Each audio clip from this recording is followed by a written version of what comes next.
Louise Hay film, Hay interview, take one. Well, the simple part that most people don't understand is that every thought we think and every word we speak is creating our future.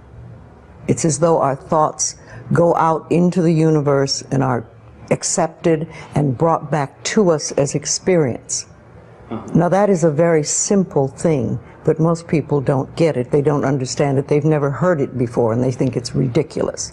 But if you can really accept the fact that every time you think a thought and every time you speak a word, you are literally painting your future, making your dinner, whatever you want to call it, you are creating. And you're creating your own life. And this is simple, but it's not easy to accept. But once you accept it, then you can start deliberately creating what you want in your life. And you begin to be aware of what you don't want in your life and how you are contributing to it. Now, I think this has been around forever, but for some reason in the last 20 years, the universe has wanted this to go out among all the people, or all the people that are ready for it. See, most of us just think, and we don't pay any attention to what we're thinking. We're just doing it. But that's something you need to train yourself to do, to begin to train yourself to be aware of what you're thinking. And one of the ways to do that is to periodically say to yourself, what am I thinking? Would I like this thought to create my life? Would I like to have the experience that this thought could bring to me? Now, it takes a while to do that, but even if we could begin on the smallest level to be aware of our thinking, we can start to make changes.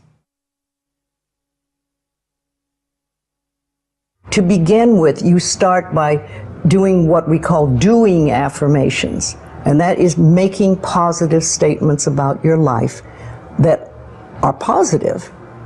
And you do them deliberately. You might do them in the morning, you might do them at noon, you might do them at night, you might do them, twice a day or whatever. But you do this and you let this become a habit. And as you start to do them, things will begin to change, maybe on a very small level. I call it getting the green lights in the parking places. I mean, they're not huge things in your life, but it can be very nice when you get 3 green lights in a row and you're in a hurry. Doing an affirmation is either writing it down, writing it on the wall or the mirror, or using just saying it. What I like people to do is to stand in front of a mirror and do their affirmations. Because there's something very powerful about looking in your own eyes and accepting yourself, or noticing that you reject yourself when you're saying something positive about yourself. So that would be a very beginning way to start. Say in the morning, you get up in the morning, you go to the mirror, and this is a big one, and it's hard for lots of people. But you look in the mirror and I say, I love you. I really, really love you. And to begin with, that can be so hard for people because they think of all the things that they think are wrong with them. But if you can start your day saying that, it's very powerful. Remember, I'd like to think the universe is listening to everything you say and everything you think and saying, okay, you can get that. So then it starts to bring you in and bring things into you. And I know this sounds far-fetched, but it's amazing how it works. If you do a good general positive statement for yourself, the universe will figure out how to manifest that, how to bring that about in your life. So things could happen that you wouldn't expect at all, but they will happen. If you think of doing your positive affirmations is like planting a seed in the ground. It's not necessarily true at the moment, but it is something you want to have be true. So you put the seed in, and you plant a seed and you expect it to grow. Or you maybe plant 3 seeds just in case. You expect them to grow. And you don't wait 2 days and then dig in the earth and say, what's happening, what's happening? You expect that thing to grow because you know there's a law and a process. And the seed will grow if it is in the right soil and it has the right amount of moisture. Making it really a habit and doing it every day, doing something every morning when you wake up, that's a really good time. And another good time is when you go to sleep at night. And gratitude works a lot. If just being grateful for everything. The more, I always say the universe loves gratitude. The more you're grateful for what the good is in your life, the more good you get to be grateful about. Mm-hmm. And it's like, you know, if somebody gives you a present or gives me a present and I say, oh my God, I hate that color and it doesn't fit, and you know, that person will never give me another present. Mm-hmm. But if you say, oh, it's wonderful and thank you, I really adore it, it's great, that person is probably going to want to buy you a present every time they see something they think you would like. And it's like that with the universe. The universe loves gratitude.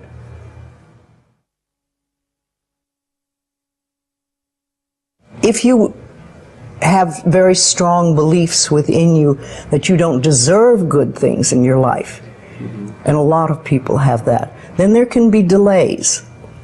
And sometimes people say, well, affirmations don't work. I've done them. But when they're doing, for instance, prosperity affirmations, and they've done some prosperity affirmations, and they say it doesn't work, nothing's happening. And I say, well, all right, how many prosperity affirmations did you do in a day? And they'll say 3, probably. And they say, all right, how many poverty affirmations did you do this day? And that could be 300, depending on where you're coming from and what is running through your mind.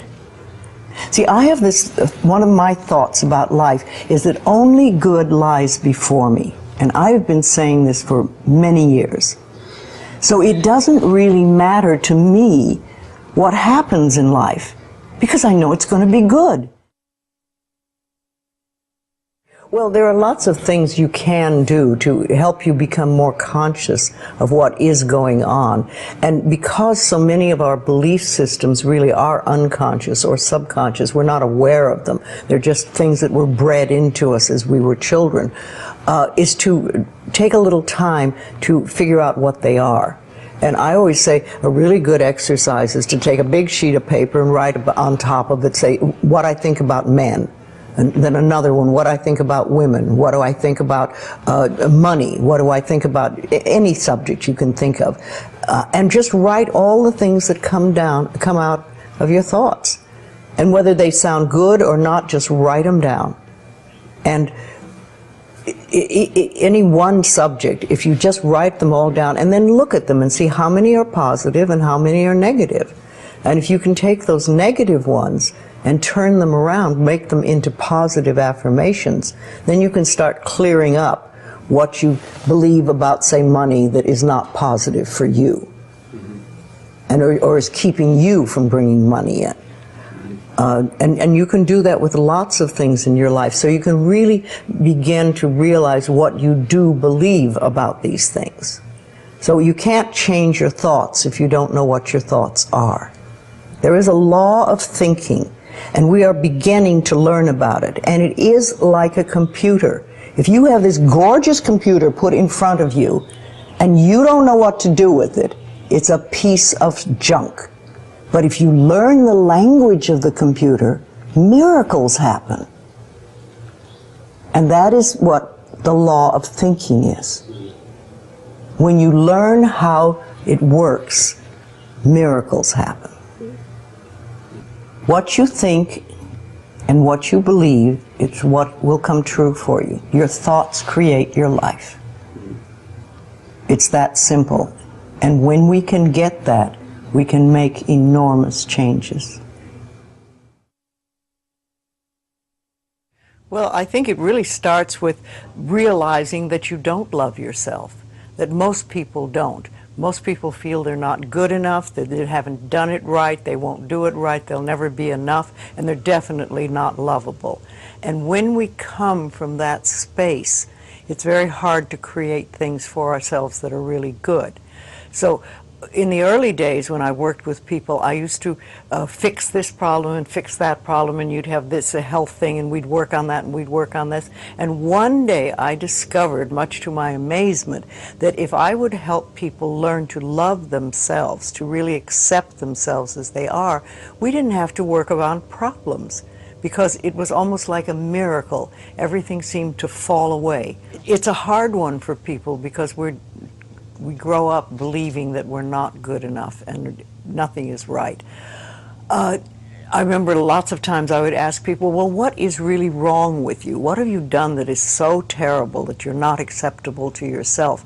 And I never, ever, ever got an answer that made any sense. You know, they might say something like, well, I'm too fat. Well, so, you know, but when you talk about loving yourself, a lot of people think that that's vanity, but it isn't really. It has nothing to do with that. That is narcissistic. But to really care for you and to acknowledge that you are an important being. It's almost like in the Bible they would say, you recognize that you are a child of God, that therefore you are perfect. But even if you're not a biblical person, if you can recognize that you are a being that has self-worth, if you can really recognize your own worth, then you start to treat yourself differently. And I think that's what's so very important about loving yourself, is you stop beating yourself up, you stop making yourself wrong, you stop talking about how awful you are, and you stop saying things like, I'm really stupid and stuff, and you start to treat yourself with a certain amount of respect. And this makes an enormous difference, because what you give out in life is what comes back to you. So if you're giving out a feeling of, I'm okay, I'm good enough as I am, and I am acceptable, and I love life, and I love me, and you start having gratitude for yourself and for life, then life treats you differently, because you are having a different vibration that you're giving out and getting back. And that's when things really start to flow. Now, a lot of people don't realize it, but you have to practice. You just have to start it. And that's why I try to get people to do a lot of mirror work. If you look in the mirror, just simple things like looking in the mirror in your own eyes and say, I love you. I really, really love you. And it helps if you use your name, Louise, I love you. I really love you. It gets to that little child inside that has been rejected for so long, and it breaks open sort of a dam or a door or whatever you want to call it, and it's like little miracles start to happen. Lots of little good things happen, and the universe loves grateful people. The more grateful you are, the more you get to be grateful about. It's that simple. Life is really very simple. We make it enormously complicated, but it doesn't have to be. Everybody's on a journey from the time we're born till the time we leave. But when we go on a spiritual journey, it seems to be more conscious, and we begin to make conscious choices about life instead of just going on and getting up in the morning and doing our stuff and then going to bed. We begin to make conscious choices of our thoughts and our actions and even the foods we eat and things like that. And it's putting your foot on the pathway one step at a time. And some of us do very devious journeys, and we take lots of little side tracks, and we don't get very far really. And some of us just are very conscientious about it and go one step after another and go closer to our pathway, which is really, to me, I think enlightenment is letting go of all the things we believe that are not benefiting us in life, or that are barriers to our life, to the good things in life, and to release them one by one and just think, I don't have to believe that anymore, or do I want to believe that anymore? And making a conscious choice. When we can understand that every single thing we believe has been a choice, and it may or may not be true. It can be true for you and not for you, because it's your belief system and your belief system, and then I have my belief system. I say a lot, that may be true for you, it's not true for me. I may not say that out loud, But people are doing things or saying things, and I think that to myself a lot. And also, it has nothing to do with me. Whatever's going, that has nothing to do with me, because I'm under the law of my own consciousness. This is my pathway, and you have your pathway, you have yours, everybody does. So we're all on a journey, and I think the more conscientious we are about it, and the more conscious choices we make, the better our journey is, or the easier, or the swifter, or we get more goodies, or we have better health, all that stuff. But when I was beginning to work with people in the early days, I paid very close attention to what people said. And it became a habit with me, and I still do. I listen to what people say more than, you know, the words they're using and everything. And so often I think, oh, if you just wouldn't use those words, if you just take those 3 words out of your vocabulary, because people use negative words a lot, the same ones over and over again. Yes, I hear words, much more than other people. What words would you take out of the vocabulary? Well, should to begin with. That's a big one. Because every time you say should, you're making yourself wrong. Either you were wrong, or you are wrong, or you're going to be wrong. So take that one out completely. And just a lot of negative expressions that people use. I'm not good enough, or this will never work, or oh, it's a rotten day, or, you know, there's just tons of expressions, and we use them over and over again, and they don't do us any good at all. Everybody's journey is individual because we start from different places, so we can't all be having the same journey. But I think we all get certain ahas, and that's when we've sort of learned something. We say, oh, okay, and then if we can keep that, what we've learned, and practice it, then we've made another step and we can move forward. Yes, it's a lifetime journey, and we never stop learning. I'm 80 and I'm still learning. Though the lessons are easier now than they used to be. I like to think of it when we start, we have all these boulders in front of us on our pathway, and we start to get the boulders out of the way, and you finally get to the point where it's gravel.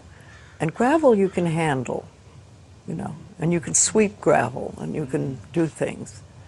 So, and then occasionally there's an old boulder. Rolls back into your path. You think, oh, I thought I had that one, but not completely. And you know, also I think that when we learn lessons, we think, oh, I've learned that one, it'll never happen again, I've done that, that's it. Well, how do you know you've done it unless it comes by once more, and see how you react? Have you really learned it? Is it really nothing for you? Have you gone beyond that? Or are you going to go right back into the same old reaction? See, we're never wrong.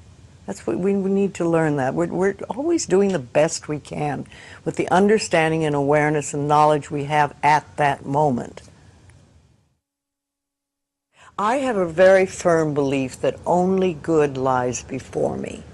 And with that belief, it doesn't matter what comes, because it'll be only good. And I want it to be new and different and exciting and stuff. No, I'm in my 80s now, and new things are happening. So let it roll.